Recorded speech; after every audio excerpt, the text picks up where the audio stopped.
আর ভাই পচা, তোকে অ্যাডভান্স কংগ্রাচুলেশন। সন্ধ্যাবেলা তাহলে দেখা হচ্ছে মদনের চার দোকানে। আমরা তাহলে এখন আসছি, বুঝলি?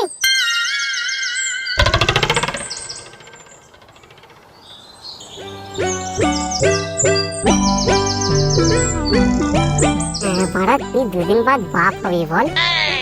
হ্যাঁ বাড়া, আমার এত আনন্দ হচ্ছে না, আমি তোদেরকে সত্যি বলে বোঝাতে পারবো না। তাহলে তো ভাই আমাদেরকে একটা পার্টি দিতেই হবে ওরা, না বললে চলবে না কিন্তু ওরা। আরে ভাই দেবো রে দেবো, আগে আমার বইয়ের ডেলিভারিটা তো হোক, তারপর বলো তোরা যা চাইবি তাই খাওয়াবো ওরা। এখন বড় আমার কত কাজ আছে জানিস? বড় রান্না করতে হবে, জল বইতে হবে, কাপড় কাচতে হবে, কত কাজ আমার। বাড়িতে নতুন অতিথি আসছে বলে কথা, এখন আমার প্রচুর কাজ লাউরা। হ্যাঁ ভাই, এখন তোকে বৌদির